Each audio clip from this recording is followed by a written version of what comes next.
За сайн байцгаана уу. Физикийн толгуур ойлголтууд цуврал хичээлийн 13 дугаар хичээл. За сэдвүн конденсатор.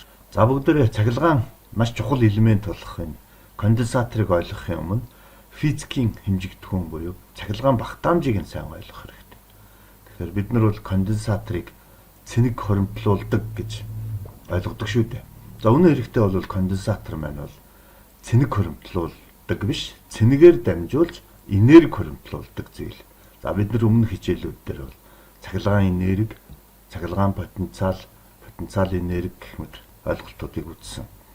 Цахилгаан багтаамжийг зөв ойлгохын тулд эхлээд бүгдээрээ зэрэгцээ оршиж байгаа юм дамжуулагч ялтсуудыг авч үз. Хоёр дамжуулагч ялтас хоорондоо параллел хэлбэртэйгээр оршоод нэг нь нэмэх Q цэнэгтэй, нөгөөх нь хасах Q цэнэгтэй байх юм бол ингээд цахилгаан статик тэнцвэр гэдэг юмд оршино гэсэн үг. Учир нь нэмэх цэник, хасах цэник бол хоорондоо харилцан үйлчлэлцснээр нэг нэгээ татна. За мэдээж дундаа цэник дамжих орчин байхгүй тусгаарлагч буюу вакуум орчин байгаа учраас электронууд хоёр биеийн хооронд дамжиж чадахгүй. Гэхдээ нэг нэгээ татсан хэвээрээ байна гэсэн. Эерэг цэнэгтэй ялтас гэдэг бол электрон алдсан. Сөрөг цэнэгтэй ялтас гэдэг нь бол электрон их хэмжээгээр илүү байна гэсэн. За энэ хоёрын хооронд бол бараг нэгэн төрлийн цахилгаан орон үүснэ гэдгийг өмнөх сэдвүүдээр бид нар ярилцсан байгаа. Зах руугаа нэгэн төрөл хэдийгээр биш ч гэсэн бид нар энэний төв хэсэгтээ бараг нэгэн төрөл байгаа гэж үзээд ерөнхийдөө нэгэн төрөл орон үүсгэнэ гэж хэлж болно гэсэн үг. Энд бид нар цэнэгийн хэмжээг ихсгийа гэвэл хоёр ялтсын хоорондох потенциалыг ихсгэх хэрэгтэй болно гэсэн үг. Өөрөөр хэлбэл потенциалын зөрүү буюу хүчлийг нь ихсгэх хэрэгтэй болно. Тэгэхээр хүчлийг нь ихсгвэл цэнэг нь дагаад өсөх ёстой.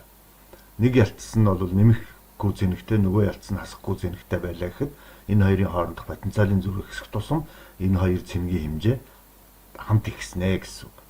Энэ хүчлэл ихсэхээр цэнэг нь ихсэж байгаа энэ хоорондох харилцааг шугамын харилцаа гэж үзвэл энд шугамн хамаарлын коэффициент нэг тогтмол хэмжигдэхүүн байх ёстой. Хүчлэл хэр их хэмжээгээр ихсэн тэр хэмжээгээр цэнийг нэмэгдэх ёстой гэдгийг харуулдаг ийм коэффициент байх ёстой гэсэн үг. Тэгэхээр энэ коэффициентийг бол бид нар цахилгаан багтаамж гэж нэрлэдэг байна. Хоёр ялтсын хооронд хүчлэлийг нэмэх тусам хэр их хэмжээний цэник нэг ялтсанд нь хоримтлагдаж байна вэ гэдгийг харуулдаг хэмжигдэхүүнийг цахилгаан багтаамж гэдэг байна шүү дээ. Тэгвэл цахилгаан багтаамжаа томьёогийн эндээсээ гаргаад үзвэл цэнэгийг хуваах нь хүчтэл буюу нэгж хүчтэлд оногдох цэнэгийн хэмжээг цахилгаан багтаамж гэдэг байна. Жишээлбэл бид нэг конденсатор гэдэг электроникийн элементийг аваад түүнд 1 вольт хүчтэл өгөхөд 1 микрокулон цэнэг хоримтлуулж чадчихвэл түүнийг бид 1 микрофарад багтаамжтай конденсатор гэж нэрлэх нь шүү дээ. Багтаамж их байх тусам их хэмжээний цэник хоримтлуулж чаднаа гэсэн. За тэгвэл бүгдээрээ энэ конденсаторын багтаамжийг хэрхэн тооцдог юм бэ гэдгийг одоо авч үзье. Гауссын хуулийг саная. Гауссын хууль гэдэг бол цахилгаан орны урсгал нь цахилгаан орны хүчлэгийг талбайгаар үржүүлсэнтэй тэнцүү буюу цэнэгийн хэмжээнээс шууд хамаарах бөгөөд орчны диэлектрик нэвтрүүлэх чадвараас уруу хамаарна гэсэн ийм хууль байдгийг өмнө нь бид нар үзсэн. За тэгвэл эндээсээ бүгдээрээ зөвхөн энэ цахилгаан орны хүчлэг, талбай, цэнэг, цахилгаан тогтмол гэсэн энэ хэмжигдэхүүнүүдэд ялгаж авч байгаад хүчлэгээ тодорхойлох юм бол эндээс талбайг ийш нь оруулаад цэнэгийг хуваах нь цахилгаан тогтмолыг үржих нь талбай гэсэн. За энэ юун талбай вэ гэхээр мэдээж цахилгаан орны урсгал явж байгаа талбай буюу ерөнхийдөө бидний ялтсын талбай гэж хэлж болно гэсэн үг.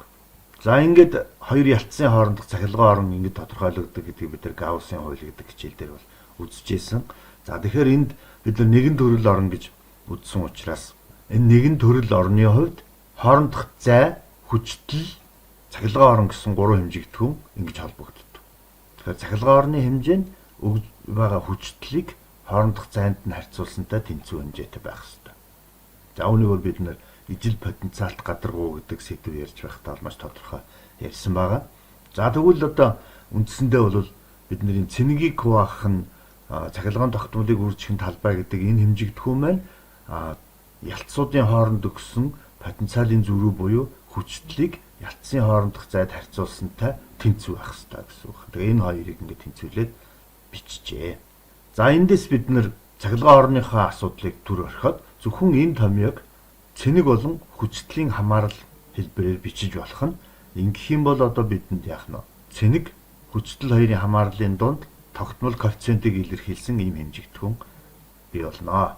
За тэгэхээр энэ цэник хүчтэл хоёрын хоорондох шугамын хамаарлын коэффициент гэдэг байгаа энэ C маань үндсэндээ манай энэ томьёоноос гаргаж авахаар эпсилон 0-ыг талбайгаар үржүүлээд дээд харьцуулсан хэмжигдэхүүн болно гэсэн. Тэгэхээр энийг бол бид нар үндсэндээ хавтгай конденсаторын багтаамж гэж хэлдэг байна. За тэгэхээр өмнө бид урдсан конденсатор гэдэг зүйл бол цэник хөрөмтлүүлээд байгаа юм биш ээ. Яагаад гэвэл нэг ялтсан нь эерэггүй цэнэгтэй, нөгөө ялтсан нь хасахгүй цэнэгтэй гэхээр нийт цэнэгийн хэмжээгээд аваад үзэх юм бол эерэг сөрөг нэг устгаад баг тэгтээ тэнцүү болчихно.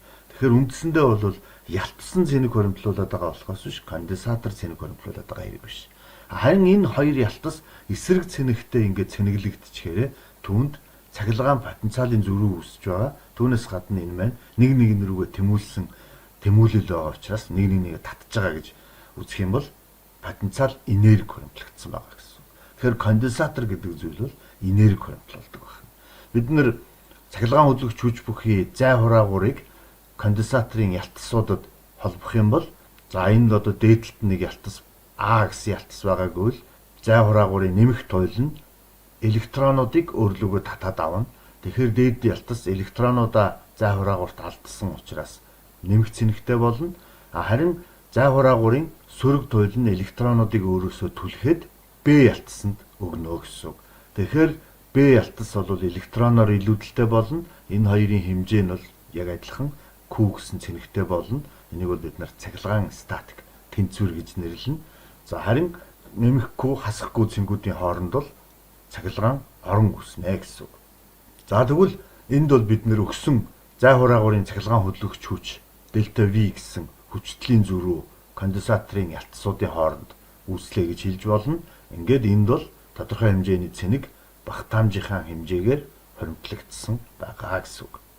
Хэрвээ бид нэр хүчтлийг нэмээд авах юм бол цэнигийн хэмжээ нэмэгдээд байна. Цэнигийг нэмэгдүүлээд байвал хүчтэл мөн нэмэгдээд байна гэсэн шугам хамаарал байгаа. За тэгэхээр энд X тэнхлэгийн дагуу цэник Y тэнхлэгийн дагуу хүчтэл гэсэн хамаарлын график байгуулах юм бол цэник ихсэх тусам хүчтэл шугам ихснэ гэсэн ийм график харагдана гэсэн үг. Энэ бол мэдээж конденсаторын багтаамжаас гарч ирж байгаа шугам хамаарлын график. За тэгвэл энд графикын дотроо бүгдээрээ маш бага хэмжээний дельта Q цэнигийн өөрчлөлтийг авч үзье. Тэгэх юм бол энэ дельта Q гэсэн цэнигийн өөрчлөлтөд харгалзах дельта V гэсэн хүчтлийн өндөр харгалзана. Ийм бол шугам хамаарал байгаа. Тэгэхээр дельта V дельта Q хоёрыг үржүүлэх юм бол энэ багны жижигхэн талбай гарч ирэх ёстой.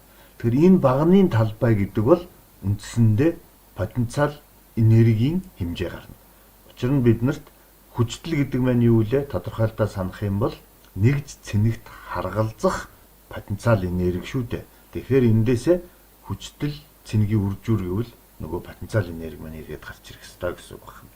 За тэгвэл энэ маань жижигхэн дельта Q гэсэн цэнигийн өөрчлөлтөнд харгалзах дельта U гэсэн потенциал энергийн хэмжээ байна. Тэгэхээр бид нар одоо нийт потенциал энергийг олё гэвэл энэ дотор дахиад ийм олон жижигхэн багнууд байгаа гэж төсөөлөд бүх багны талбайг нийлүүлэх юм бол мэдээж энэ том гурвалжин хэсгийн талбай гарах хэрэгтэй. Том гурвалжингийн талбай гэдэг бол нийт цэнгийг нийт хүчтлээр нь үржүүлээд хоёр туваавал энэ гурвалжингийн талбай гарна гэдэг нь харагдаж байна шүү дээ. За тэгэхээр конденсаторт хоримтлагдах нийт энергийн хэмжээ гэдэг маань бол цэнгийг хүчтлээр нь үржүүлээд хоёр туваасантай тэнцүү гэж тодорхойлогдож байгаа. За эндээсээ бид нэр одоо конденсаторт хоримтлагдах энергийг хүчтэл цэник хоёулаа мэдэгдэж байвал олж болд юм байна. Тэгвэл цахилгаан багтаамж гэдэг зүйлээсээ урвуулад цэнигийг нь хүчлээр нь илэрхийлж болно. Жишээлбэл энд хүчтэл гэдэг байгаа энэ хэсгийг арын энэ дельта V-г Q бахан C гэсэн энэ хэсгээр орлуулад бичих юм бол нийт потенциал энергийн хэмжээ маань Q квадратыг хуваах нь 2c гэж бичигдэнэ гэсэн үг.